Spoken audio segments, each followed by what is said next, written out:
Հաջորդը Բեկորը Փափազյան, Թումոյի զարգացման տնօրեն։ Թումոյի մասին դե բոլորդ գիտեք։ Վերոնիկա Աղաջանյան, FAST հիմնադրամի կրթական ծրագրերով զբաղվում։ Մասնավորապես բարձրագույն կրթական ծրագրերով, գիտեք, որ FAST-ը դպրոցներում էլ է ծրագրեր անում։ Ահա, այս տեղ չենք թողել, հա, ասնելու։ Կճանարի։ Արշակը Ուլուբաբյան, Ռեարմենիա ակադեմիայի կրթական ծրագրերի ղեկավար։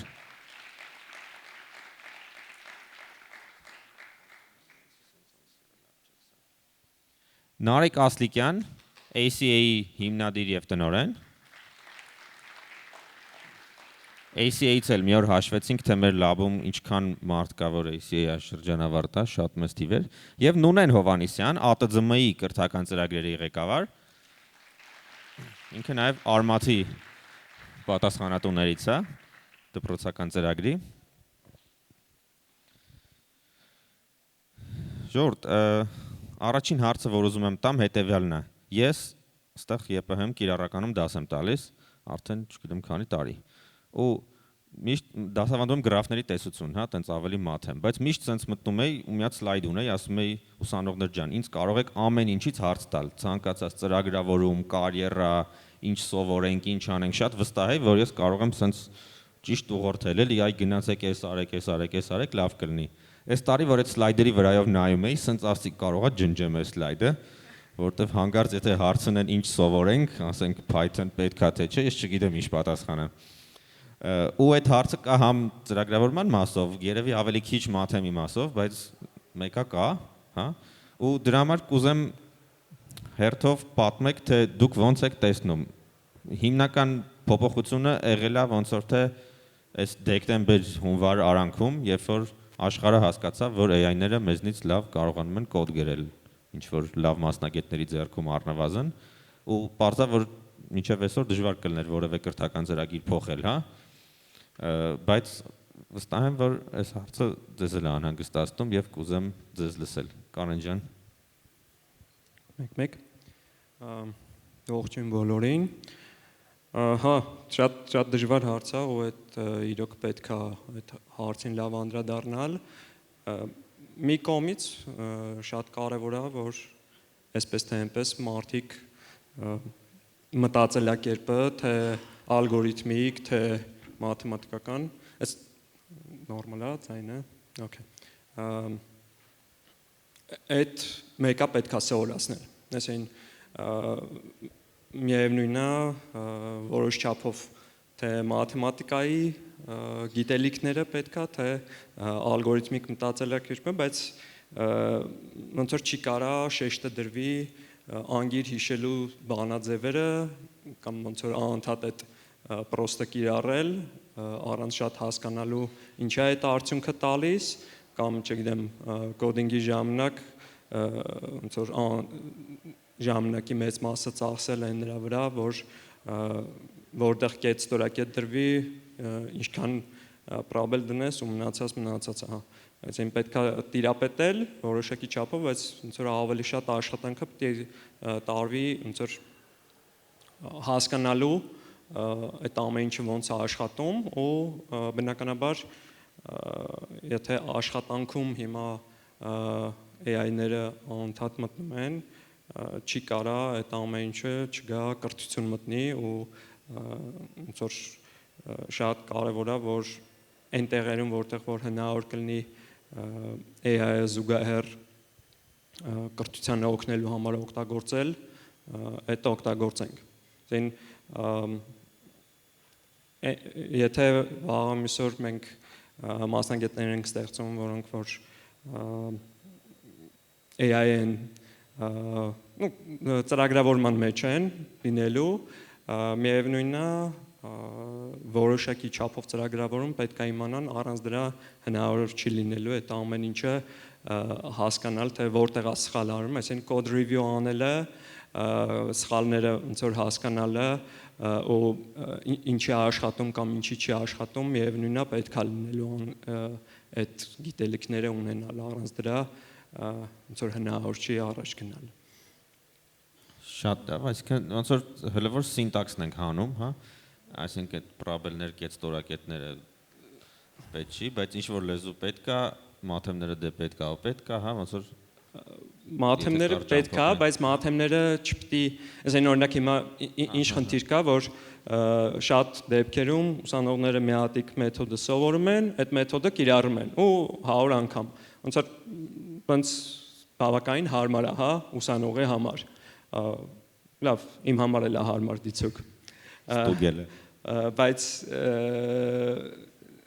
ոնց որ այտենց էլ չի աշխատելու։ Այսինքն պետք է հնարավորինը շատ մարդը հասկանա ինչա կատարվում, ինչի է կատարվում, այդ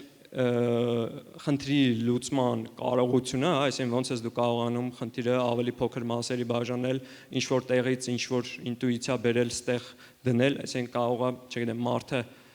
երաժշտության մեջ է, բայց այդ երաժշտության մեջ ինչ որ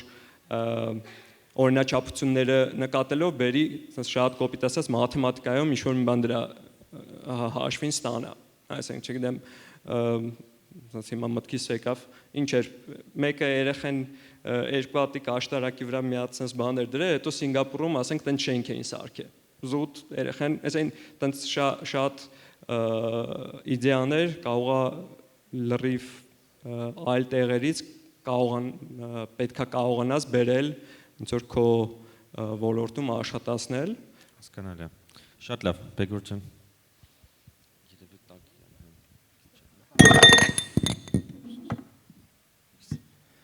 Հա, չէ, բարդ հարց է, որովհետև մեկ կողմից ակնհայտ է, որ ցերկով կոդ գրելը, միայն ցերկով եւ agentic coding ագետներ չօգտագործելը արդեն ռեալ չի եւ մրցունակ չես լինի այդ այդպես անես։ Նաեւ ակնհայտ է, որ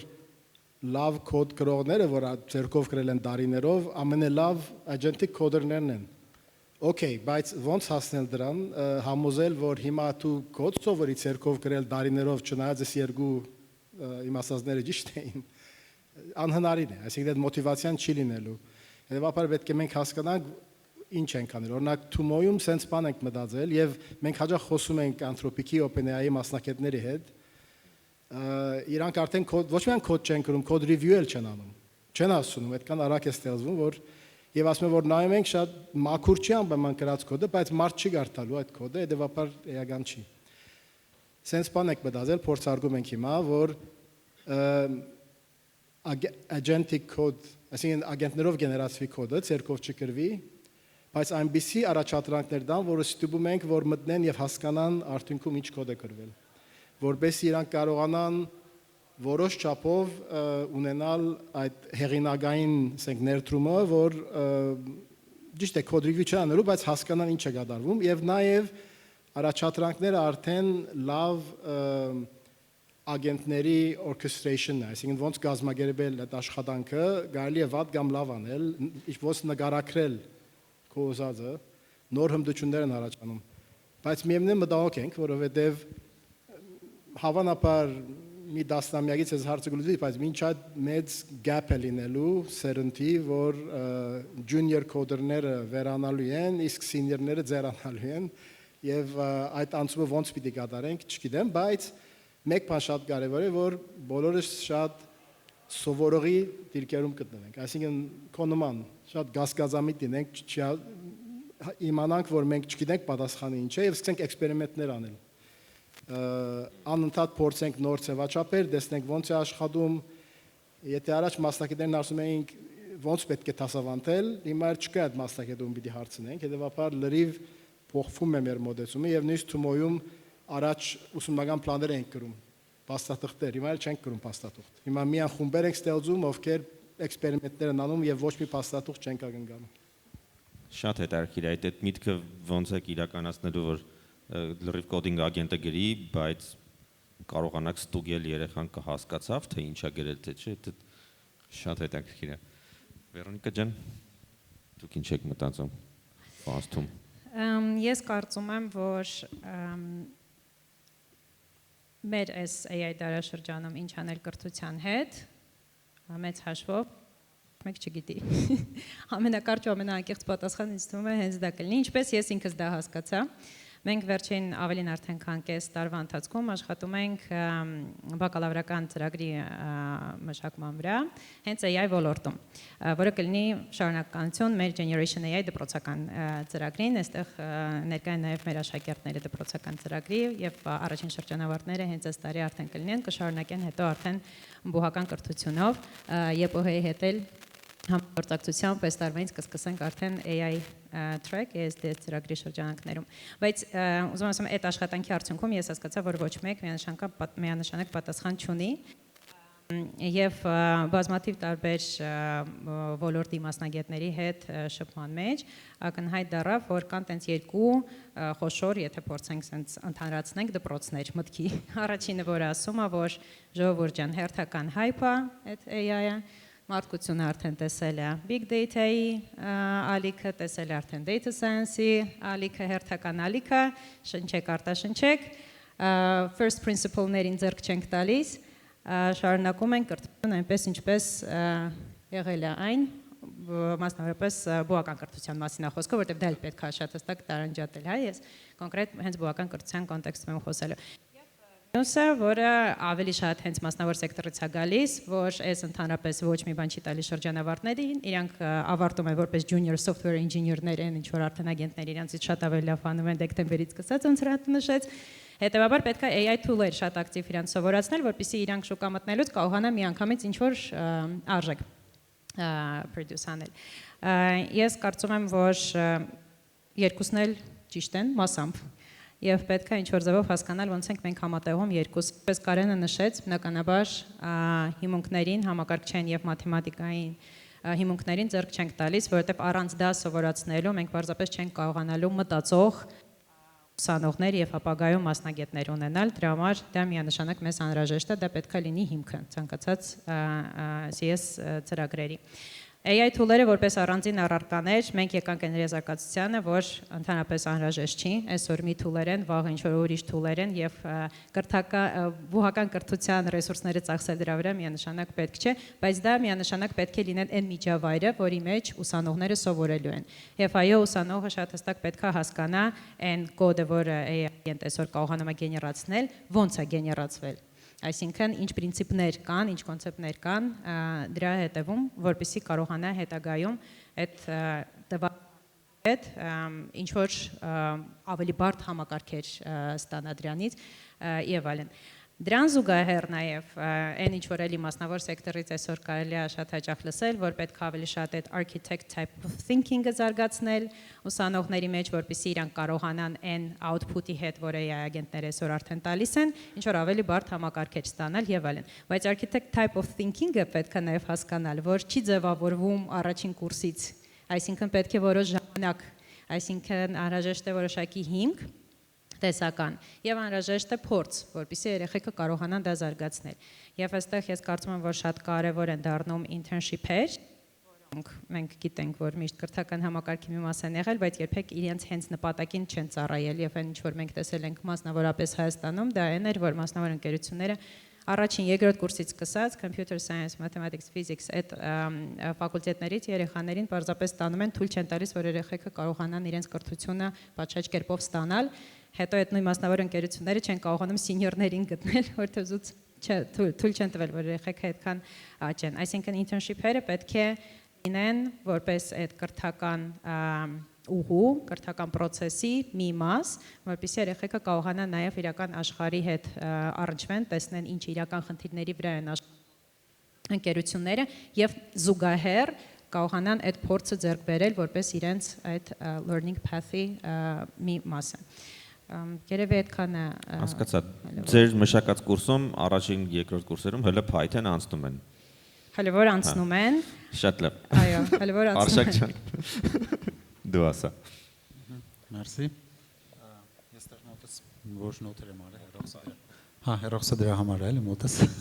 ձեր խոսալ ընթացքում։ Նախ ուզում եմ մի բան ասել, որ մի քանի 100 տարի առաջ կարելի ասել գիտելիքը տենց սակրալ ինչ որ սուրբ բան էր, որ շատ չճարվող էր, ինչ որ վանքերի պատերի ներսում, համալսարանների շատ թանկ ներսում ամեն մարդու հասանելի չէր, ու մարդիկ տարիներ տասնամյակներ էին ծախսում, որպեսզի ինչ որ խորը գիտելիքներ ստանային։ Հետո տպագրությունից հետո կարելի ասել տպագրության գյուտից հետո այդ ինչ որ չափով ավելի հասանելի դառավ։ Սկսեցին մասսայական գրքեր տպվել, մարդիկ կարային գրքեր առնեին ու կարդային, խորը գիտելիքներ ստանային ինքնուրույն, բայց այդ էլի որոշակի ջանք էր պահանջում, ահագին ժամանակ ու ջանք էր պահանջում։ Ինտերնետի հետ, Google եւ այլն այդ ամենը էլ ավելի հասանելի դառավ։ Իսկ հիմի AI-ի հետ ընդհանրապես կարելի ասել մի պրոմպտի հեռավորության վրա է ցանկացած գիտելիք, ցանկացած քո ուզած խորությամբ, ձևակերպմամբ, չգիտեմ, ոնց ուզես քո հաշվի առնելով քո նախկին գիտելիքները կարող օրինակ եթե դու ուզում ես Python սովորես, քեզ կարա ասես ChatGPT-ին ասես ես Java գիտեմ այս մակարդակի, ինձ սովորացրու Python-ը դրա վրա օրինակներ բերելով, չէ՞։ Այսինքն գիտելիքը արդեն տենց չոր սուրբ թակուն ինչ որ դժվար ճարվող յուրացվող բան չի, ինքը շատ հեշտ ցանկացած թեմայով կարող ես գիտելիք ստանաս։ Ոստեղ արդեն շատ ավելի կարևոր են դառնում հմտությունները, որոնք որ իրականում պահանջվում է ժամանակ, մինչև դու ձեռք ես բերում, էլի։ Ու համալսարանի համար էլ կարծում եմ ընդհանրապես աշխատաշուկայում արդեն ոչ թե ինչ որ նեղ մասնագիտական գիտելիքներ ունեցող մարդիկ են պետք, այլ արդեն խնդիր լուծողներ, մարդիկ, որոնք կարող են օգտագործել այսօրվա գործիքները, այդ թվում AI եւ այլն, ու խնդիրներ լուծել։ Ու սա իրականում նոր բան չի, օրինակ ես հիշում եմ, որ երեխային մեզ անգիր էին սովորացնում ինչ որ բազում պատման աղոսյակը ու ուսուցիչները միշտ ասում են, հո կալկուլյատորը միշտ գրպանից չի լինելու, այն որ միշտ գրպանից է։ Ու նույնը փոխվում է AI-ի հետ այս ամեն ինչը տեղի ունենում։ Ու շատ կարևոր է, որ ուսանողները սովորեն խնդիր լուծել ու սովորեն շատ ավելի մեծ խնդիրներ լուծել, որովհետև եթե մինչև այդ արդյունավետությունը շատ ավելի ցածր էր առանց AI-ի, շատ փուճուր հանձնարարություններ էինք տալիս, հիմա արդեն շատ ավելի մեծ գործեր կարանք տանք նույն ուսանողներին։ Մի քանի օր առաջ սեմինար էր բանում, UFR-ում, բանի ֆրանսիական համալսարանում մարքեթինգի բաժնի հետ կապված, թե ոնց ադապտացնեն այսօրվա պահանջներին։ Դասախոսներից մեկը տենց մի քիչ ոնց որ նեղացած ասում է, այս հիմիկվա գործատուները ասում է,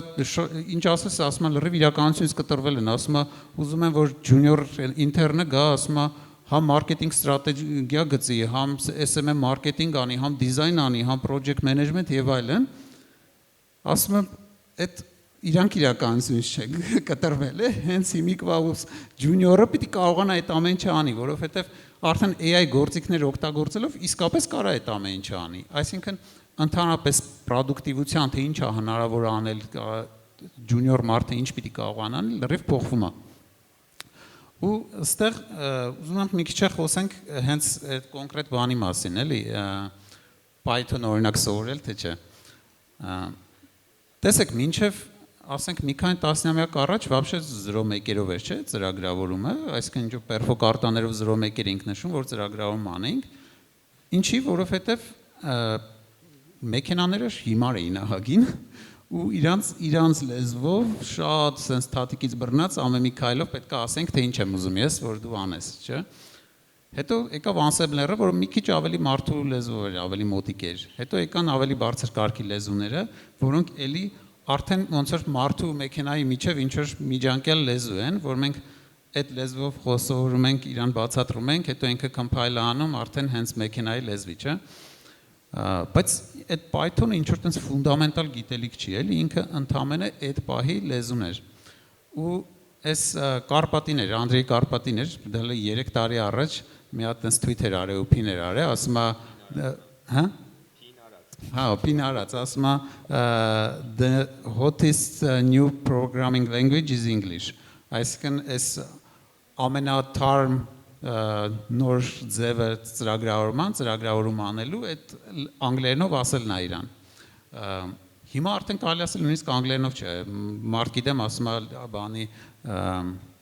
Գյումրու բարբառով եմ ես ծրագրավորում vibe coding անում։ Ասածս ինչ է, այդ ընդհանրը լեզու է մեքենաներին ասելու թե ինչ ես իրանցից ուզում Python-ը ու հիմա շատ ավելի մեծ հարմար լեզվով կարանք իր հետ խոսենք արդեն մեքենաները հասկանում են մեր սեփական լեզուն ու կարանք հանգիստ դրանով խոսենք ուստեղ էական չի, այսինքն քիմիկ կարող է ասեմ, okay, Python, եթե այս պահին քեզ պետքա սովորի, բայց այդ սովորելն այնքան հեշտ է դարել արդեն, որ իրականում պետքա սովորես պրոստը խնդիր լուծել։ Ինչ գործիք, որ այդ պահին պետքա վերցնես ու դրանով խնդիր լուծես։ Ես վստահ եմ, որ մինչև տարվա վերջ արդեն ընդհանրապես մենք որևէ տող կոդ չեն գրելու, review չենք անելու։ Ըստ էության, այս պահին արդեն ես ոչ մի տող կոդ չեմ գրում իմ պրոյեկտների վրա, ես ուղղակի մտածում եմ, անգլերենով մտածում, ձևակերպում եմ, թե ինչ եմ ուզում, ինքը իմ համար անում է։ Ես էլ review չեմ անում։ Իրականում այս պահին ինձ պահանջվում է, կարելի ասել, որպես engineer այդ system thinking-ը, որ ես հասկանամ ինչ համակարգեր ոնց իրար կպցնեմ եւ այլն, այդ մակարդակում եմ ես իրան ասում։ Գուցե մի քանի տարի հետո նույնիսկ այդ պետք չլինի։ Ոստեղ քիչ-քիչ քանի գնում ավելի դառնում այն, որ ավելի կարևոր է թե հասկանալ թե քեզ ինչ է պետք ընդհանրապես, այսինքն քեզ ինչ խնդիր ես ուզում լուծես, մարդկանց ինչ է պետք, այ ինչ նպատակի եմ ուզում հասնեմ, այ դա է, որ մարդկանց մեծ մասը չի կարողանում այդ խնդիրը ձևակերպի, որովհետև դպրոցում այդ չեն սովորացնում, հանձնարարություններ են տալիս, ոնց որ քո փոխարեն որոշում էին ուր պիտի գնաս, ասում էին այ հիմի ես հանձնարարություն արա, բայց հիմի մեզ այդ հմտությունն է պետք ու արդեն AI-ը այդ հանձնարարությունները կկատարի, էլի։ Հետաքրքիր է, 1000 հարց ունեմ, բայց մի հատ Նարեկին էլ լսենք եւ Նունեին։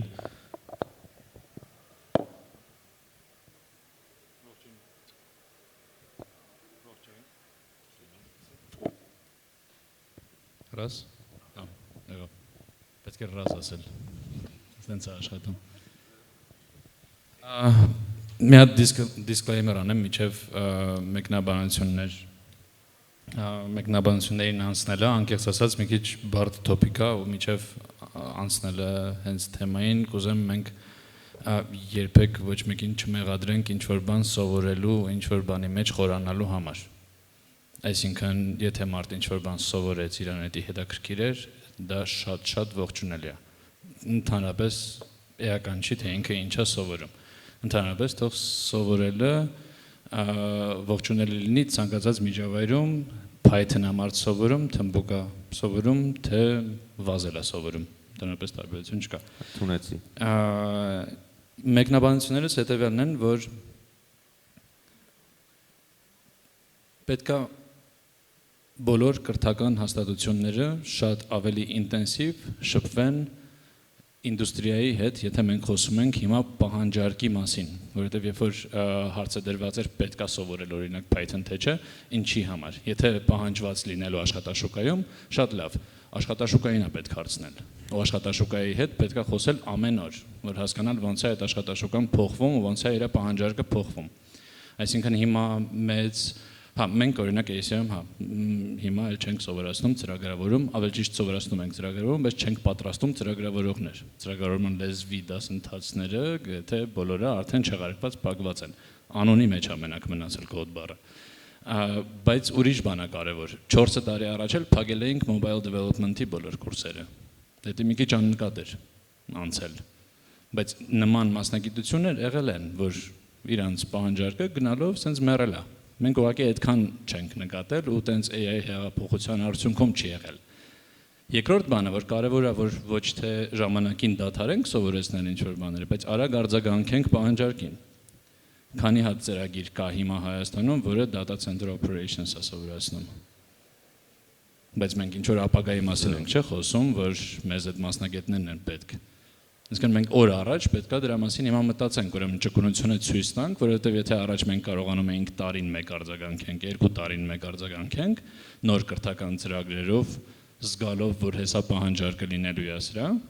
հիմա այդ ժամանակը մենք արդեն չունենք։ Արդեն շաբաթների ու ամիսների մասին է խոսքը, որ պետքա արագ մշակենք նոր ծրագրեր, որ այն պլանները, այն նախագծերը, որ այսօր հնչել են այս բեմից, իրանք իրականություն դառնան։ Ու դառնան մնան Հայաստանում, ոչ թե մենակ էքսպատներով փակենք այդ բացերը։ Եվ վերջինը շատ բան արդեն կարելի է անել AI գործիքներով։ Բայց շատ բան կարևոր է իմանալ, որ կարելի է չանել։ Ու դա շատ ավելի բարդ է հասկանալ, թե ինչ պետք չի անել։ Ու եթե ինչ որ բան շատ հեշտ է անել, չի նշանակում, որ պետք է վազել ու դա անել։ Դա կոչվում է product mindset, Այսինքն որ դու ինչ որ բան ուզում ես ստեղծես, պետք է հասկանաս ինչի համար ես դա ստեղծում։ Եթե դու կարողացար 2 կլիկով ինչ որ product ստանաս, դա չի նշանակում, որ դա ինչ որ արժեք ստեղծեց։ Պետք է հասկանաս ինչի համար ես անում։ Եվ product mindset-ը ու ընդհանրապես product-ային կոմպետենցիաները, սկսած product management-ից, վերջացրած դիզայնով, մարքեթինգով, անալիտիկայով եւ այլն, իրենք դառնում են շատ ավելի կարեւոր, քան օրինակ ծրագրավորումը։ Դրա համար եկեք նաեւ իմանանք, թե եթե ինչ որ բան սարքում ենք AI-ով, ինչի համար ենք անում։ Եթե ուղղակի խաղալու համար, գիտակցենք, որ խաղալու համար ենք անում, առաջ շարժվենք խաղալով, շատ լավ է։ Բայց եթե մենք ուզում ենք կարիերա ստեղծենք, մասնագետ դառնանք, այդ product mindset-ը այդ ամենակարևոր նախապայմաններից է դառնում։ Շատ լավ։ Նունե ջան։ Փորձեմ երևի թե նոր։ Ողջույն բոլորին։ Ընթացքում լսում եի, ուզում եի ասեի օֆ-օֆ-ես ինչ թեմա ենք վերցրել։ Իրականում շատ արդեն կետեր գոլեգաներս նշեցին, բայց երևի թե մի փոքր փորձեմ ուրիշ կողմից մոտենամ։ Եկեք հարցի մեջ երևի բաժանեմ 2 մասի, նախ ծրագրավորողի նկատմամբ սպասելիքները կամ իր դերը հիմա ոնց է փոխվել, մյուսը թե լեզուների նկատմամբ արդյոք դասավանդվեն թե չէ։ Եթե մի բան նայենք, կարծես Արշակն էլ այդ բանը նշեց, մեր մոտ երկար ժամանակ եւ կրթությունը եւ աշխատավայրը մեզանից պահանջում էր, որպեսզի լինենք ավելի հանձնարարություն կատարող, հա, այսինքն դու գաս այս աշխատանքի վայրը կամ գնում ես տվյալ ուսումնական հաստատությունը, քեզ ասում են, քեզ հանձնարարությունը, սա ստեղ գործող կանոններն են եւ մոտավոր որոշակի ինստրուկցիա ես ստանում, թե դա ինչպես կատարես, հա։ Դա բերել է նրան երևի, որ մենք ունենք շատ լավ հանձնարարություններ կատարող մարդիկ եւ ավելի քիչ են ովքեր ներգրաված թե այն հարցում, թե դա ինչու է առհասարակ արվում, արդյոք ճիշտ խնդիրն է առհասարակ լուծվում, թե չէ եւ ինչի հիմա։ Այս 2 բանի է բերել, մի կողմից մենք ունենք ավելի շատ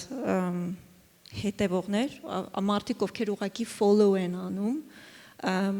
քան կարող էին ավելի act անողներ լինեն, այսինքն actor-ներ իրենք դառնային։ Այս երևույթը իրականում բավական երկար ժամանակ է, որ հատկապես քանի որ մենք կրթական ոլորտում ենք եւ արտադասարանային փոքր երեխաների դպրոցականների համար եւ հետո նաեւ քոլեջային, երկար ժամանակ է, որ նաեւ գիտահետազոտական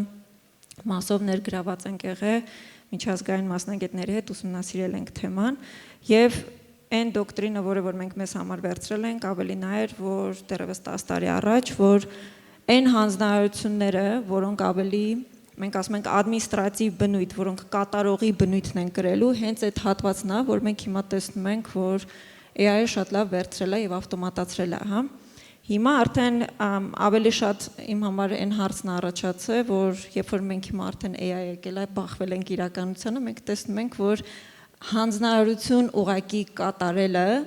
արդեն միանշանակ AI-ը շատ ավելի լավ է կատարում եւ այսինքն էֆեկտիվության տեսակետից մենք հիմա ստացվում է ուղակի հանձնարարություն կատարող անձին դրել ենք մեքենայի հետ մրցակցության մեջ, որը բնականաբար տենց արդար մրցակցություն չի լինելու։ Ստեղ մյուս կողմն է ավելի կարևոր դառնում։ Իմ համար հիմա ծրագրավորողի դերը ավելի ոնց որ sense փոփոխության մեջ է, transition-ի մեջ է, ուղակի հանձնարարություն կատարողից, ուղակի հստակ ձևավորված task կատարողից անցում դեպի task-ը ձևավորողի։ Եթե կա հստակ ruler, եթե կա հստակ task, եթե կա հստակ instruction, AI-ը դա միևնույն է ավելի լավ անելու։ Հարցը այն է, ով է այն actor-ը, ով որ տեսնում է խնդիրը, կարողանում է խնդիրը բավական մանրամասն բաժանի մասերի, հասկանա օրինաչափությունները, հասկանա միջավայրը եւ այդ ձևակերպումը տա։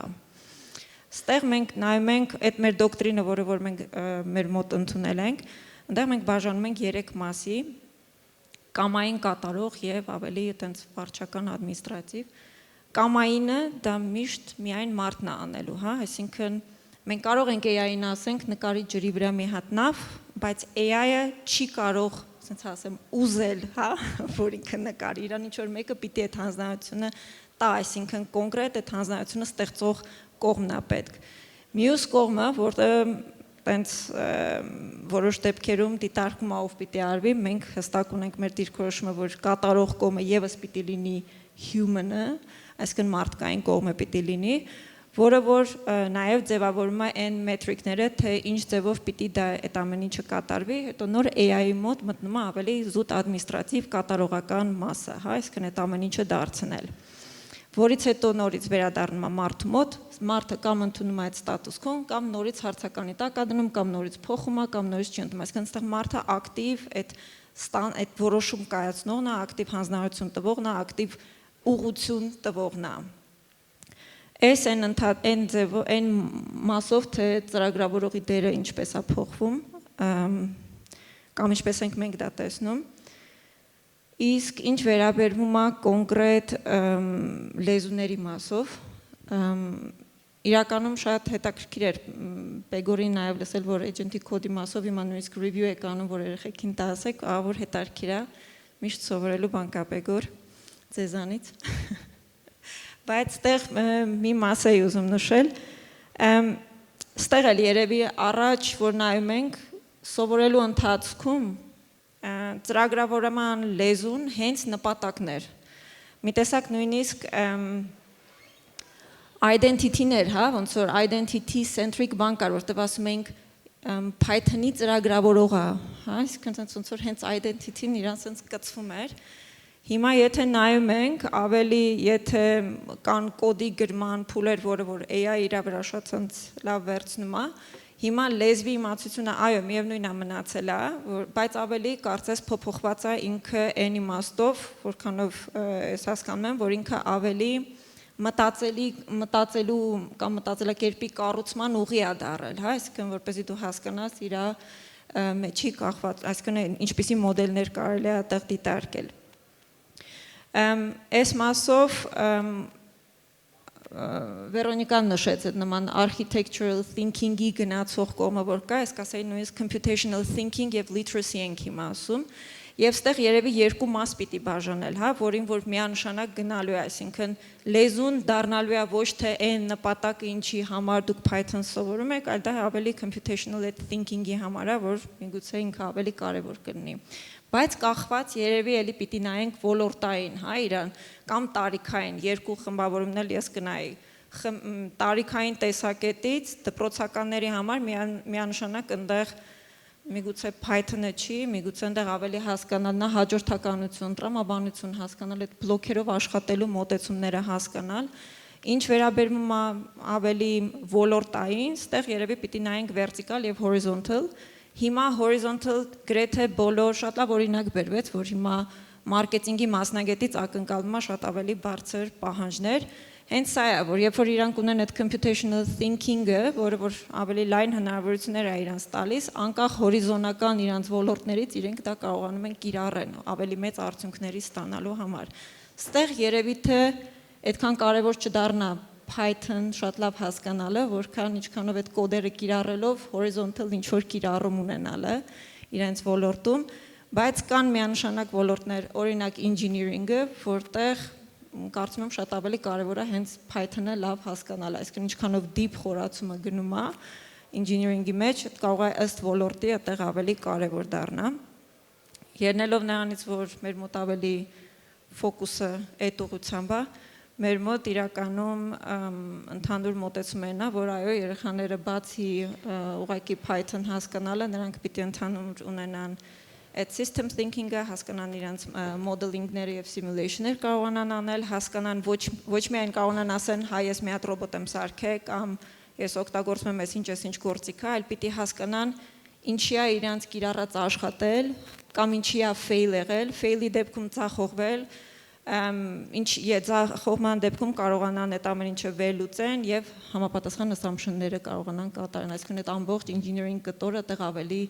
խորացված է, հա, դառնում, այսինքն կապ ունի ստեղ էլի ոլորտային, այսինքն ծրագրավորման մասով, եթե Python-ը պիտի սովորեն թե չէ, երևի պիտի նայենք horizontal ինչ-որ մասում, field-ում օգտագործվելու, թե ավելի vertical ինչ-որ depth-ով է։ Շատ լավ։ Տեսեք,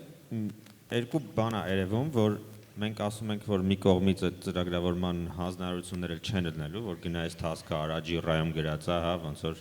ու դրա համար հենց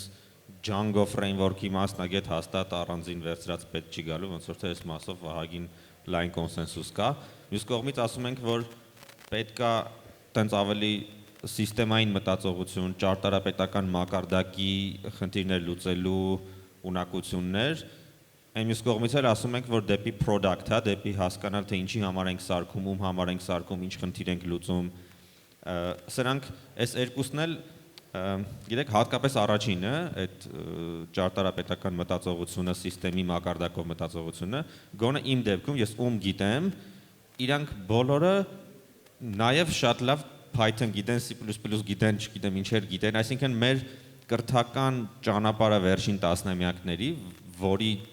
որով անցնելով մարդիկ հասել են այդ սիստեմային ճարտարապետի մակարդակին, անցել է C++-ի սինտաքսով, որոշ դեպքերում assembler-ով եւ այլ ու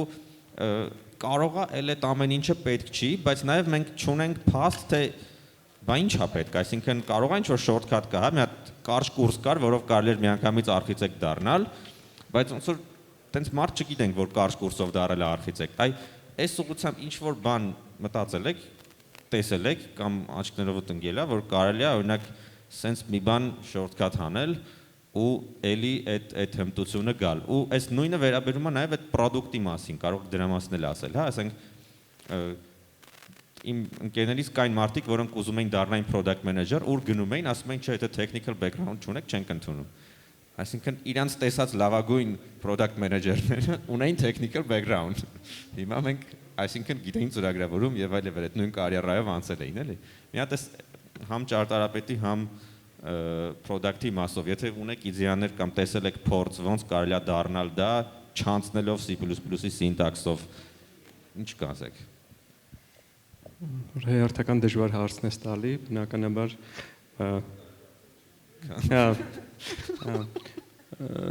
ոնց որ այն ինչը որ հնարավոր է լինում արագացնել, այդ գալիս իրար կպնում ու հիմա տեսնում ենք, որ եթե ժամանակի ոնց որ bottleneck-ը այդ ոնց որ շիփաներներ, այդ product-ը ստեղծելներ, հա, հիմա արդեն, չգիտեմ, այդ նույն AGI-ի ասվածը, հա, որ ասում էր, եթե սահմանենք, որ մի մարդը կարա $1 միլիարդ դոլարանոց ընկերություն ստեղծի, ապա այդ պահը արդեն եկել է, հա, որ մի մարդը կարա փաստորեն 1000 մի գործիքների միջոցով ի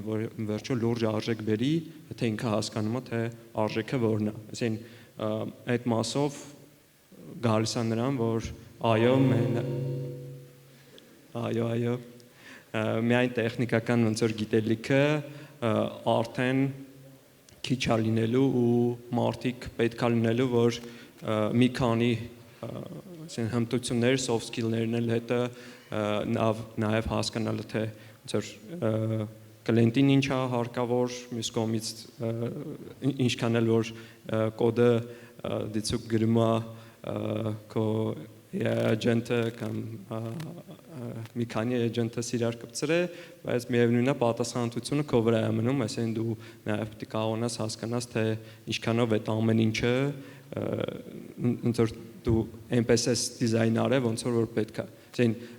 այդ process-ները միևնույնն է դու պետք է կարողանաս հասկանալ ու գուցե այնա լինելու ճանապարհը, որ պետք է լինելու պարզապես լիքը մարդիկ անցնեն այդ pipeline-ով ու շատ քչերը մնան այնտեղ, որովհետև ոնց որ հիմա լուրջ խնդիրներ կան junior position-ներում, հա, ինչը ոնց որ բոլորս դրա հետ առերեսվում ենք, տեսնում ենք, որ junior position-ների լիքը ռոլերը պակասել են, մյուս կողմից ոնց որ օրինակ ML job posting-ները, այսինքն շատ ավելի շատ աշխարհում ML-ով գործերի հայտարարություններ են հայտնվել, ասենք 25 թվականին կամ 24 թվականին ու կարողանալ մի քանի բան իրար գլուխ բերելը, նաև կարողանալ, չգիտեմ, autonomous driving-ի հետ կապված ինչ-որ բաներ կամ ոնց որ մի քանի բնակավարներից գլուխ անելը կարա ոնց որ ավելի շատ արժեք տա, մարդը, քան եթե մենակ մի բանի մեջ է ներգրավված, ոնց որ մենք, չգիտեմ, 100 տարի առաջ կարող եմ ոչ գրագետ մարդիկ բավականաչափ շատ լինեին, դրանից հետո ոնց որ նորմալը այն դարձավ, որ ասենք հիմա չտառաճանաչ մարդիկ ըստ էության չկան, չգիտեմ, բարձրագույն կրթությունն էլ բավականին ոնց որ մաչելի է դարձել, կարող է այն դառնա, որ մենք ամբողջ կյանքը պետք լինի սովորենք, այսին անընդհատ ադապտացվենք նոր իրականությանը, այն ինչ որ մեզ պետք է լինում, այսպես ասած, այն գործիքները, որ պետք է սովորել, կարողանանք սովորել ու սովորելու հատկությունը միևնույնն է մեր համար շատ կարևոր է մնալու։ Մեկ օր։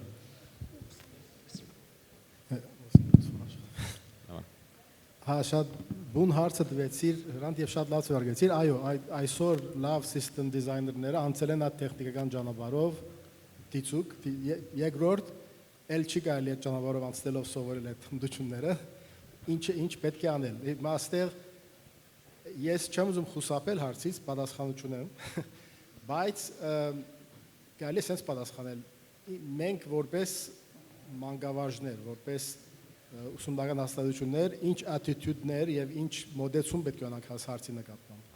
Իսկ մե երկու, մեկը մենք ինքներս սովորողի դիրքերում հայտնվել եւ անընդհատ փորձարկել, որովհետեւ այդ պատասխանատվություն ունենք։ Պատասխանները չունենք, պետք է ընդունենք։ Եվ երկրորդ, մի քիչ մտահոգ լինել, որովհետեւ այս անցումը AI-ին բավականին մեծ զոհեր է տալու։ Ես չեմ ուզում, որ մեր հայ բադանիները զինեն այդ զոհերի մեջ, ինչ պետք է անել, անընդհատ այդ մտահոգությամբ առաջ գնալ, բայց մեկ բան կա, որ մեզ շատ օգնում է, երբ մոդեցում ուսումնական, մանկավարժական project based learning-ն է, այսինքն ցենց կիրառական, ավելի փորձարական, արդեն կարելի է մտածել ինչ տիպի խնդիրներ ցավագերբենք մեր ուսանողների սովորողների առաջ, որ իրանք պետք է հաղթահարեն եւ ընթացքում տեսնենք ոնց են հաղթահարում։ Օրինակ, համար agentic programming-ի խնդիրներ ցավագերբել եւ այլն, եւ միասին հայտնաբերել այդ մոդեցումները, որոնք ամենապետքական հմտություններն են զարգացնում, այդ մկաններն են զարգացնում։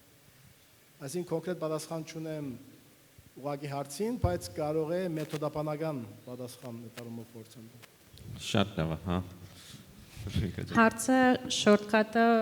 որ պետք է լինի, որպեսզի տենց ավելի արագացված է design thinking-ը,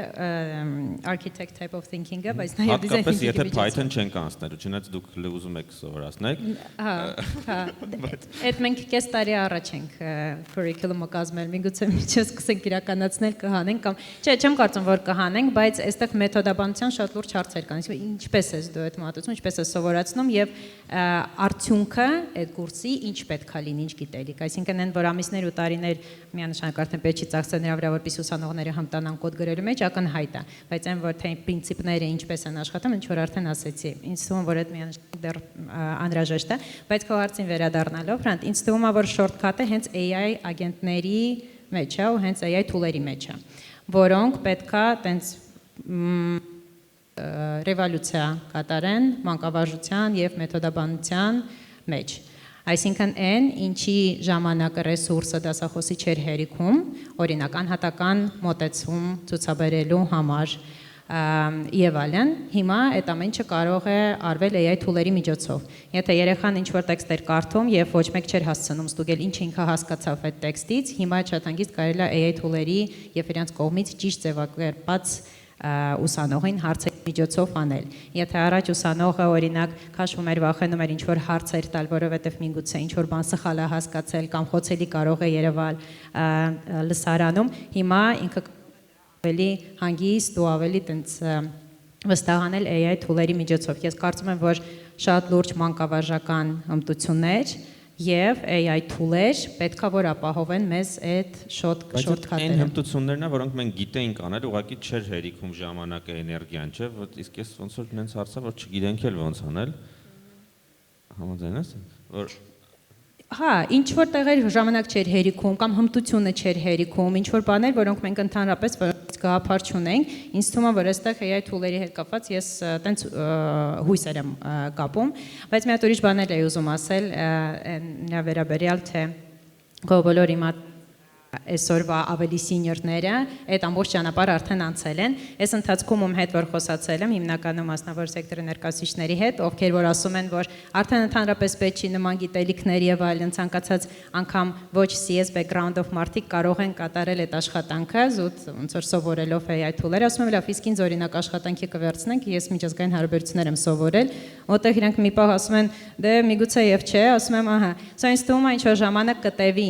ինչ որ փորձ կա ձեռք բերի մարդկությունը, որպեսզի հասկանան արդյոք իսկապես օրինակ ես կարող եմ ասում, բայց ես օրինակ project management-ի փորձ ունեմ, ես օրինակ conceptual thinking ունեմ, այն ամեն ինչ որ դուք որ անհրաժեշտ է այսօր, բայց ես չունեմ այդ CS background, իմ կարծիքով ես հաստատ չեմ կարող այդ գործը անել, ինձ թվում է մեզ ինչ որ պետքա փորձ եւ գիտելիք, empirical գիտելիք հավաքել, հələ որպեսզի մենք հասկանանք արդյոք իսկականից AI tool-երով եւ այդ conceptual thinking-ով մարդիկ կարող են նման աշխատանք անել, թե չէ, հələ մի քիչ պետքա սպասենք, որպեսզի ավելի շատ կարծիքներ հավաքենք, հասկանանք։ Բայց ես մի հատ ուրիշ էքսպերիմենտ եմ հիշել, որով ուզում եմ կիսվել, որովհետեւ ինձ թվում է շատ հետաքրքիր է, որը որ ինձ թվում է շատ լավ ցույց է տալիս, թե ինչպես եթե դու ոլորտը չես պատկերացնում, եթե ոնց որ այդ հիմունքները չես սովորել, չես ստացել, դու չես էլ կարողանալու ինչ որ ավելի բարդ աշխատանքներ անել, անգամ եթե քո ձեռքը կտան շատ լավ աշխատող tool-եր։ Ուրեմն սենց էքսպերիմենտ են կատարել, այսօր ինչ որ մեկի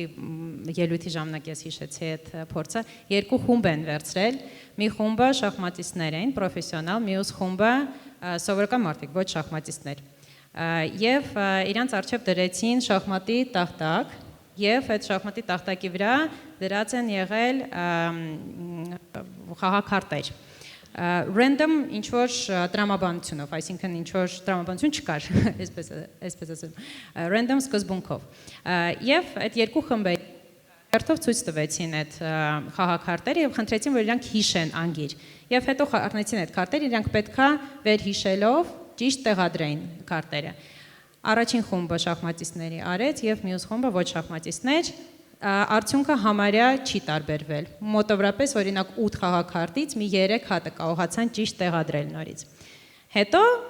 էքսպերիմենտի երկրորդ этаպում վերցրեցին իրական խաղից արդեն պատկեր։ Եվ երևի այստեղ կարող եք գուշակել, որ տարբերությունը երկու խմբերի միջև արդեն շատ մեծ էր, այսինքն շախմատիստները համարյա 95% ճշգրտությամբ կարողացան վերարտադրել նորից պատկեր։ Իսկ մյուս խումբը էլի նույն ձև 8 խաղաքարտից մոտավորապես 3-ը։ Սա ինձ թվում է շատ sense լավ օրինակ է, որը որ ցույց է տալիս, թե եթե մենք ունենք համապատասխան մտածելակերպ, համապատասխան մտածողություն, ինչ որ մի ոլորտի շուրջ, դա մեզ թույլ է տալիս լրիվ ուրիշ մակարդակի վրա աշխատել արդեն պատրաստ արդյունքների հետ եւ հետեւաբար եթե չունենք չենք կարող։ Շատ լավ։ Արշակ ջան, դու ասա ոնց սարքենք architect առանց C++ սովորածներով։ Նախ համաձայն եմ, որ այդ պատմականորեն հիմիկվա արխիտեկտորները գիտեն Python, գուցե գիտեն նաև assembler, եթե մի քիչ ոսկորեն, բայց այդ չի նշանակում, որ այդ ճամփով պարտադիր է գնալ։ Մի օրինակ բերեմ, ես որ ուսանող էի պոլիտեխնիկում, ծրագրավորում մենք սկսեցինք սովորել առաջինը բլոկ սխեմաներով, այսինքն որովհետեւ ծրագրավորման լեզու չէր, ու դա ինձ թվում է ահագին լավ մոտեցում էր այն առումով, որ այդ լեզվի տեխնիկական անեական դետալները հանում ես մի կողմ, թողում ես հենց այդ ալգորիթմիկ մտածողությունը։ Ու կարծում եմ տենց մի ուղղությամբ է պետք գնալ ինչ որ առումով։ Հիմա դրա ցավոք դրա լուծումները հələ չկան, որովհետև դրա կարիքը մինչև մի չի եղել։ Միշտ sense փոքր բաներից սկսել ես, հետո մեծացել ես մեծ բաների մասին ես մտածել, բայց աշխարհը փոխվում է, հիմա արդեն կարիքը կա, կարծում եմ կստեղծվեն արդեն տենց մոտեցումներ։ Դրա հետ կապված մի քանի գուցե օրինակ չգիտեմ, ասենք ստրատեգիա խաղերով կարելի է այդ ամեն ինչին հասնել, բայց իրական մեր մոտ Armenia Ակադեմիայում շատ ոնց որ այդ խնդրին հանդիպում ենք, շատ հաճախ որ տեսնում ենք որ մարդը հենց այդ system thinking framework-երով մտածելը չի կարողանում, ու նաև ջունիորների դեպքում մենք հիմա իրանցից չենք, ասենք մեր մոտ կան մինչև 13 տարեկան արդեն մարդիկ, որ մեր հետ աշխատում են, 13, 17, 18-ն շատ երիտասարդներ կան, ու իրանց հենց մեծ խնդիրներ ենք տալիս լուծելու, այն որ ոնց ուզում ես լուծի, բայց մեծ խնդիրներ լուծի, ու կարծում եմ դա է մի ինչ-որ ճանապարհ հասնելու ոնց որ այդ սիստեմ մտածողությանը։ Իրականում ես վերջերս տենց մի գործընկեր ունեի, որը ջունիոր չէր, հագին տարիքով էր, բայց հենց մեր ոնց որ կրթական համակարգի զոհ լինելով ակնհայտորեն չէր կարողանում տենց ֆրեյմվորքերով մտածել, սիստեմներով մտածել, ու այդ անդադ խնդիր էր։ Ու սկսեցի մի քիչ ChatGPT-ի հետ խոսալ, բա ոնց կարելի է մարդուն շատ արագ sense մտածողություն սովորացնել, որովհետև ոչ մի արդեն ինժեներինգ բան չէր, ինքը լրիվ բանով էր զբաղվում մեր հետ, բայց ես տեսնում եի, որ հենց այդ բացն է, որ իր մոտ կա։ ChatGPT-ին ինչ որ առաջարկներ, ճիշտ ասած ChatGPT-ն նորմալ չհասկացավ է, թե ես ինչ եմ փնտրում իրանից ուզում, ինչ որ կուրսեր առաջարկես, չգիտեմ, Coursera-ի բան, տենց critical thinking, ինչ որ տրամաբանություն եւ այլն, բայց տենց իդեալական իմ ուզածը չէր, բայց գուցե այդ ինչ որ չափով այդ ուղղությամբ էր։ Բայց ինձ թվում է ամենավսյոտկի լավագույն տարբերակը հասկանալու թե ինչ սովորացնենք, տես օրինակ ասում ենք, որ այ ինժեներինգի վսյոտկի այդ ավելի արխիտեկտուրայի լեվելի գիտելիքները պետք են, կարող է մի քանի տարի հետո էդ էլ պետք չլինի, բայց լավ, բա ինչ սովորենք, ինձ թվում է լավագույն ճանապարհը հենց այդ է, որ ռեալ խնդիրների, եթե մենք անընդհատ ռեալ խնդիրներ լուծենք, մենք ինքնաբերաբար կսովորենք անել այն ինչ որ պետք է։ Ու այդ առումով այստեղ Բեկորը նշեց, որ project-based learning, ես կասեի problem-based learning, այսինքն ոչ թե պրոյեկտներ ենք տալիս իրանց ասում ենք այս պրոյեկտը արա, այլ դրանից մի քայլ ենք հետ գնում, սկսում ենք մենք օգնել իրան հասկանա, թե ինքը ինչ է ուզում անի, այսինքն ինքը ձևակերպի խնդիրը, հետո գնա այդ խնդրի լուծմանը։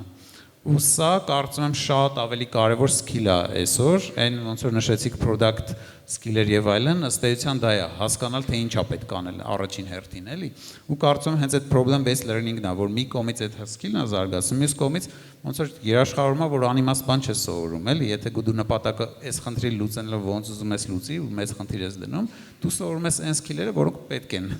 այսօրվա աշխարհում խնդիրներ լուծելուն, էլի։ Բայց հա, մի բան էլ եմ ուզում ասել, որ շատ կրիտիկական է դառնում, ուղղակի մենք սովորենք նաև շատ ավելի արագ մեր կրթակարգերը փոխել։ Մենք չենք կարող արդեն կրթակարգ կանենք, որ հետո մի քանի տարի օգտագործում ենք կամ տարի մեկ վերանայենք։ Մենք այսօր օրինակ Ռեարմենիա ակադեմիայում դասից դաս ենք վերանայում, ասենք կուրս ենք գծել, օրինակ, հետո այս մի դաս արեցինք, դրանից հետո ֆիդբեք ենք հավաքում, որ արդեն հաջորդ դասը ձևափոխենք։ Ու այս ինստիտուտը շատ կարևոր է, ու մի կողմից էլ հնարավոր է դառնում արդեն AI-ը։ AI-ը արդեն ինքա մեր պրոդուկտիվությունը մեծացնում է, որ մենք կարողանում ենք անընդհատ ադապտացվենք։ Մենք ասենք այսօր եւ ինչ որ MPS score-եր ենք հավաքում ամեն դասից հետո մարդկանց կարծիքները ինչքանով է լավ եւ այլն։ Մենք AI ենք օգտագործում, որը ձայնագրված դասերը անալիզ է անում, դրա հիման վրա մեզ տվյալներ է տալիս, թե ինչքանով է դասը լավ անցկացվել, ու դրա որպեսզի փոխենք։ Այսինքն լիքը ձևի AI գործիքներ կիրառելով մենք կարանք ավելի ու ավելի ճկուն դառնանք, ավելի personalized կրթություն տանք, էլի ինձ թվում է ճանապարհը է դա, չենք կարող էլի, ասենք կուրս գծենք, հետո մի տարի հետո սկսենք վերանայել, էլի։ Հա, մի հատ փոքր կոմենտ էլ ուզում եմ անեմ այն նախորդ խոսքը հարցից էր, որ ասում ենք Python-ը, բայց պետք է հասկանանք, որ հետո կարողանանք review անենք եւ այլն, նայենք ինչ է արել։ Ես կարծում եմ շատ շուտով արդեն AI-ը Python չի գրելու, արդեն ինքը սկսելու է compiled executable սարքել։ Կարիք չկա այդ միջանկյալ process արանքը անելու, շատ ավելի էֆեկտիվ ինքը կարող է executable անի ու մեզ պետք չէ դրա մեջ նայել, էլի գործը անում է, թե չէ։ Հասկացա։ Ես այդտեղ անհամաձայնություններ ունեմ, բայց այսօր իմ խոսալու հերթը չի։ Նարեկ չան ասա։ Բայց ասա մի բան էլի։ Չէ, դա դու ասա։ Executable-ի մասով էր։ Նայ, մենք խնդիր ունենք, կոնֆլիկտներից խուսափում ենք։ Ասա, ինչ ես մտածում։ Խուսափել չի, դու այս բաներից հետո։ Իրական հիմնական հարցը գիտես ի՞նչն է, որ ասում ես, ասենք, օրինակ վերջերս ես իմ փորձը կոդիկ ագենտների հետ էներ, որ ինչ որ մի հատ բան էր իմպլեմենտ արել, ծայրահեղ ineffective։ Ու եթե ես դա չֆայմեի, այսինքն չիմանայի, ասենք գծայինը քառակուսայինից ինչով է տարբերվում, գոնե կոնցեպտուալ, նույնիսկ մտքովս չէր անցնի, որ prompt անեմ, որ գիտես էֆեկտիվ արա, ասենք եթե ասեի էֆեկտիվ արա, կարողա էֆեկտիվ աներ, բայց քանի որ այդ կոնցեպտը եթե իմ գլխում չլներ, որ այս խնդիրը կարելի է լուծել էֆեկտիվ գծային եւ ոչ էֆեկտիվ քառակուսային, դա շսենց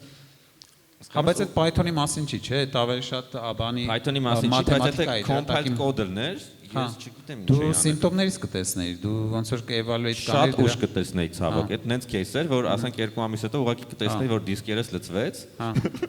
Բայց այստեղ sense մի հատ հարց կա, որ մենք միշտ գնահատում ենք այս պահի իրավիճակով, ասում ես, փորձում ես, ասում ես ADI-ը լավ չի անում, էլի։ Բայց դու մի հատ rate of progress-ը նայի, ասենք մի տարի առաջ ինչ տիպի էր գործանում, հիմա ինչ տիպի է, մի հատ ինտերպոլացիա արա, ասենք մի տարի հետո դու այդ խնդրին ամենայն հավանականությամբ չես էլ բախվելու մի տարի հետո օրինակ էլի։ Բայց ասենք մի կարգ ավելի բարձր խնդրում երևի բախվելու եմ, չէ՞, եթե գնում եմ ասենք հələ որ հա։ Հա, ոնց որ այսինքն ժամանակի ամեն պահին լինելու է մի հատ բարդության խնդիր, որտեղ ինձ պետք է ալնելու գծայինը քառակուսայինից տարբերել, այսինքն մի հատ բան եմ ուզում ասել։ Ես կարծում եմ sense քիչ մենք ավելի մեծ ոնց որ ավելի բարձր մակարդակի ենք մտածելու, ավելի մեծ կտորների, լոգոյի ավելի մեծ կտորներով ենք մտածելու, ու ինչ որ պահի հասնելու է նրան, որ մենք ըստ էության sense ասուպես sense մտածում ենք ինչ ենք ուզում ստեղծենք, sense կոնցեպտուալ հասկանում ենք, մնացածը ոնց որ ինքը անում է, էլի։ Քիչ-քիչ այդ լեվելը բարձրանում է։ Հա, հիմա քեզ պետք է այդ performance-ի մասին իմանալ եւ այլն, էլի։ Քիչ-քիչ sense ավելի վերևի մակարդակում ենք մտածելու, այդ լավ է ինձ թվում, ավելի այտենց մարդն դառնում աստվածային ենք լնում։ Նարեկ աստվածային ինչ դասեր եք պլանավորում էս։ Ինչ դասեր չլսեցի։ Որ ասած աստծո լեվելի գործեր ա մնում էլի, այսինքն տենց ընդհանուր պլանը։ Կարծում ես այդ կարգի բարձր լեվելի խնդիրներ ենք հա լուծելու։ Եթե հիշես մի քանի շաբաթ առաջ խոսում էինք, որ լուրջ վտանգ կա software ինժեներների գործազրկության մոտ ապագայում, եթե իրանք նոր բան չսովորեն։ Ու քանի որ բավականին մեծ քանակությամբ software ինժեներների մասին է խոսքը, շատ շտապ ինչ որ բաներ է պետք ձեռնարկել այդ ուղղությամբ, երբ որ հասեցիր ինչ կարելի անել, որ architecture-ը մի 2 ամսում սովորել shortcut-ով եւ այլն, հասկացա, որ մի հատ ուրիշ խնդիր էլ կա։ Մենք նաեւ կարող է բացի այդ գործազուրկ software ինժեներներից ունենանք նաեւ ինչ որ մի բանակ անորակ արխիտեկտներ։ Այո։ Որոնք ոչ մի բան չեն հասկանում, ինչ են անում, բայց անում են։ Պետք չի այդ shortcut-ը ինձ թվում է փնտրել, այսինքն մենք պետքա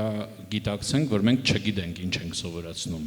Այսինքն մենք պետք է գիտակցենք, մենք երբ որ սկսեցինք, մենք ավարտը հələ որ չգիտենք ինչ վիճակի է լինելու։ Մենք machine learning-ի կուրսը մեր տևում է 10 ամիս։ Հիմա մենք իրոք կարանք ինչ որ բան կանխատեսենք, ինչ է լինելու 10 ամիս հետո, չէ։ Բայց պետքա շարունակենք մարդկանց տանջել բարդ խնդիրներով։ Այսինքն հա, ռեալ խնդիր կարա, ռեալ խնդիր չլինի, կարևորը բարդ լինի։ Կարևորը այդ մակարդակը բարձրանա, challenge-ներ լինեն, մարդու ուղեղը չհանգստանա, ու երբ որ ինքը ինչ որ կրթական ծրագիր ավարտում է, ինքը հնարավորինս բարդ ու ոչ ստանդարտ խնդիրներին պատրաստ լինի։ Այդքանը հերիք է, հիմա մնացածը լինելու է ինչ որ betting, թե մենք պատրաստում ենք արխիտեկտը, որտեղ պետք է լինելու, հո դա պետք չլինի, լրիվ ճիշտ եք ասում։ Շատ լավ, Նունե ջան։ Լավ shortcut ես էլ չունեմ։ Իրականում երևի թե մի փոքր կրկնվելու մասա լինելու, որովհետև ի վերջո բավականաշատ կտորներ կան, որ մարդու մոտ որպես համակարգ այդ ամեն ինչ որպեսզի ձևավորվի, միևնույնն է փորձի հետ պիտի ինքը անի, չգիտեմ ոնց կարելի է այդ process-ը արագացնել։ Մեր մոտ միակ բանը, որ այսքան հաշվի առնելով երեխեքի մոտ փոքր տարիքից սովորեցնում ենք, որ խնդրի լուծումը, այսինքն բաց լինել խնդիրների առաջ, գնալ հասկանալ խնդիրը բաժանել մասերի, ինչից է դա բաղկացած, ինչը կարող եմ լուծեմ, ինչպես կարող եմ լուծեմ, էլի այտենց նշվեց մի քանի անգամ, այսինքն երեխեքին անդադ challenge-ի մեջ պահելն է։ Պլյուս իրական աշխարհի հետ կապված պահելն է, այսինքն մենք իրենց բավական վաղ տարիքից, այսինքն վաղ տարիք դեռևս դպրոցական են, ավելի քոլեջին մոտեցող տարիքին, 14 տարեկանից սկսած, մենք ավելի իրականում ներկայացնում ենք կազմակերպությունների հետ աշխատանքին, հա, այսինքն որ իրանք հասկանան կազմակերպության մեջ ինչ համակարգեր կան, ինչ աշխատանքներ կան, ինչ չելենջներ կան, ոնց են լուծում, այսինքն այդ մեծերի ինչքան շուտ մտնեն գոնե այդ փուլի մեջ, եթե արդեն այդ ուղղությունը ընտրել են, ինչքան շուտ մտնեն գոնե փուլի մեջ, շատ նման է internship-ի գաղափարին, էլի, որ մի քիչ առաջ ինքը նման է, բայց ավելի քանի որ ինքը, ասենց ասեմ, եթե դիտենք մեր ավագ դպրոցների տարիքի երեխեքի, այսինքն սովորած մոդելին, ինքը ավելի այտենց կոչված dual ուսումնառության տեսակն է, որը ինքը ոչ միայն internship-ը, այլ իրենք հենց լրիվ հենց այդ շրջանում եւ աշխատում են եւ սովորում են, հա, այսինքն հավասարաչափ եւ իրենց աշխատանքները, որոնց վրա իրանք աշխատում են, հենց կազմակերպության իջեցրած հանձնարարություններն են։ Այսինքն իրանք արդեն 14 տարեկանից սկսած, 15 տարեկանից սկսած արդեն առնչվում են այդ խնդիրների հետ։ Իսկ ավելի ցածր տարիքի երեխեքի հետ իրականում ավելի սովորացնում ենք նույնիսկ որոշակի այդ մոտեցումները, նույնիսկ նկատել ենք վերջերս խնդիր կա երեխեքին, քանի որ մենք դպրոցում երկրաչափությունն ու հանրահաշիվը որպես առանձին առարկաներ ենք անցնում, երեխեքի մոտ sense մի տեսակ այդ mindset-ի մեջ չկա, հա, այդ պատկերացումը sense ասեմ չկա, թե ծրագրավորման մեջ այդ երկուսը ոնց են իրար հետ կպնում ու ինչ-որ պատկեր են ձևավորում։ Հիմա նույնիսկ այդ մասերը, կտորները բացատրող մասեր ունենք, բայց այդ ամեն ինչը արագացված տեմպով միանգամից բերել արխիտեկտորի մակարդակի, այտենց ինչ-որ մի լուծում չկա, որտեղ միևնույնն է, ինքը պահանջում է փուլային ինչ-որ շերտերի ձևավորում, ինչ-որ խնդիրների տարբեր բարդության խնդիրների լուծում, ինչեւ որ ինքը կգա արդեն այդ կհավաքվի այդքան փորձը, չեմ կարծում, որ 1-2 տարում այտենց միանգամից թռնելու են արխիտեկտորի մակարդակի, մենք ավելի փորձել ենք ինտեգրենք միանգամից կազմակերպության հետ աշխատանքների իրական խնդիրներ լուծելու հետ։ Մյուս մասին գալով թե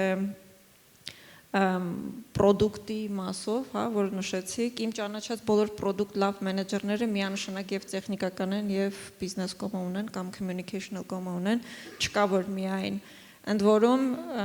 եթե միայն այն մյուս կողմն է գալիս, այդ ավելի ի վերջում դառնում է բիզնես, ոչ թե դառնում է պրոդուկտ, ավելի ոնց որ ինչ-որ լուծումների շուրջ կարողանան աշխատեն կամ բան, բայց պրոդուկտ իրական չի ստացվում։ Ստեղ էլի երևի ավելի գա այն կետին, որ միևնույնն է միայն պրոդուկտ ֆոկուսն է չպահենք, այլ իրականում կարծեմ, ինչպես արդեն նշվեց, որ պետք է նայենք իրականում պրոբլեմի տեսակետից, ինքը առասարակ այնց խնդիր է, որ պետք է լուծել, ինքը իրոք խնդիր է այս աշխարհում, թե չէ, այսինքն միշտ կպած լինել իրական աշխարհին, էլի, որ մոտ լինես։ Իսկ ինքը համակարգային, այսինքն իր կոմպոնենտների տեսակետից միևնույնն է պահանջելու է միջավայրի հասկանալը, այսինքն դու հալավ խոսում ես ինչ-որ customer-ի հետ, հասկացար customer understanding-ը ունես, field understanding-ը դու ունես, միևնույնն է քեզ որոշակի տեխնիկական խորություն պետք է, որպեսզի դու հասկանաս դա ինչ ձևով է հնարավոր կատարել, հետո նոր միգուցե AI-ի հետ արդեն քո կոլաբորացիան է, որ հասկանաս ինչ ձևով դա կարաս իմպլեմենտացնես, ինքն միևնույնն է այդ տարբեր շերտերը պահանջելու է, կարծում եմ։ Շատ լավ, եկեք այսքանով ամփոփենք, ես փորձեմ ասեմ ինչ մի հատ դաս հասկացա, հա, այս քննարկումից, որը երևի տենց ավելի կազմակերպչական ադմինիստրատիվ դաս է, այդ այնա, որ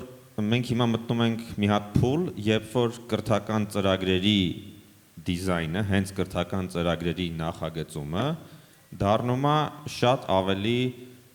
ծախսատար ու ժամանակատար գործ ընդհանուր կրթական process-ում որպես տոկոսով, հա, այսինքն եթե մենք մինչև հիմա կարող էինք մի հատ 97 թվականին կուրս մտածեինք մաթ անալիզի ու հետո այդ կուրսը տենց 30 տարի դասավանդեինք ու այդ քիչ թե շատ օքեյ լիներ, պետք է անընդհատ նայենք կուրսերում ինչա կատարվում, անընդհատ փորձենք ինչ-որ էքսպերիմենտներ անել, ոնց որ Բեկորն է ասում, ու գնահատենք էքսպերիմենտը աշխատեց, թե չաշխատեց, այդ ֆիդբեքով հաջորդ դասը կամ հաջորդ կիսամյակը գոնե փոխենք, որը ենթադրում է շատ ավելի շատ թվով մարդկանց ներգրավվածություն կրթական process-ում։ AI-ը կօգնի ավելի արագ անել։ Okay, գուցե AI կօգնի ավելի արագ անել, բայց ասենք իմ շրջապատում են կրթական համակարգերում, որը ես եմ տեսնում, այնտեղ ամեն կիսամյակ չկա մարդը, որ ասենք այս կուրսին նայում է ընդհանրապես, այսինքն իր աշխատանքն է համարում հետևել, թե այս կիսամյակի դասը լավ եղավ, թե չէ։ Այսինքն ոնց որ ամեն դասի վրա լինելու է մի հատ էլ տենց գործ, կարող է ոչ շատ ծախսատար, բայց գոնե գործի պետք է ֆիքսել, ու դա նաև պահանջելու է որոշ դեպքերում տենց ընդունված կարգերի, բաների փոփոխություններ։ Ես հիշում եմ մի քանի տարի առաջ, երբ որ հարց առաջացավ, չգիտեմ այդ կարգը մինչև հիմա կա թե չէ, բայց պարզվեց, որ կարծեմ ինչ որ օրենքով էր դա կարգավորվում, որ եթե պետք է, ասենք, երրորդ կուրսում, ասենք ԵՊՀ-ում ինչ որ մի հատ բան ֆունդամենտալ փոխել, ասենք ոչ թե 5%, այլ նենց ֆունդամենտալ, ապա դա կարելի է կիրառել միայն այս սեպտեմբերին ընդունվող առաջի կուրսեցիների համար, այսինքն երբ որ իրանք գան երրորդ կուրս, ով որ այսօր ընդունվել է արդեն ընդունվել է առաջի կուրս, իր երրորդ կուրսը արդեն չի կարելի փոխել, այդտենց մի հատ կարգ կար, եթե կա այդ պետքա շուտ վերացնել, եթե չկա պետքա այդ բերել, ասենք տենց ամիսների մակարդակով հնարավորություն տալ այս տեսակ փոփոխություններ անել ու ավելի շատ ռեսուրս դնել փաստորեն կրթական ծրագրերում էքսպերիմենտներ անելու վրա։ Երևի այսքանով ավարտենք, շատ շնորհակալություն ձեր բոլորին այս քննարկման համար։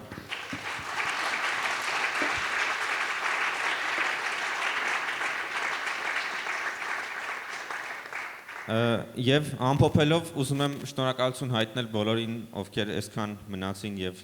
լսեցին այս կոնֆերանսը, մյուս տարի հաստատ այսքան երկար չեն կանի, բայց ինձ նոր ուղարկեցին, որ մի քանի հոգու անուն, ովքեր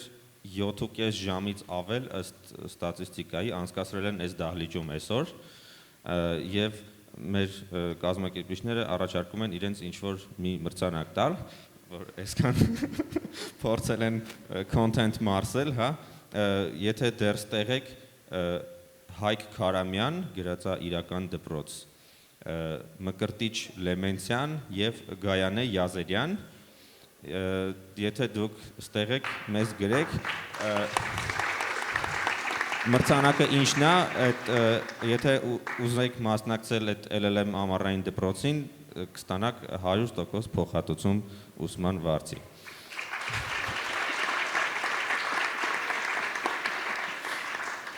Ինձ թվում է ճիշտ ժամանակն է ավարտել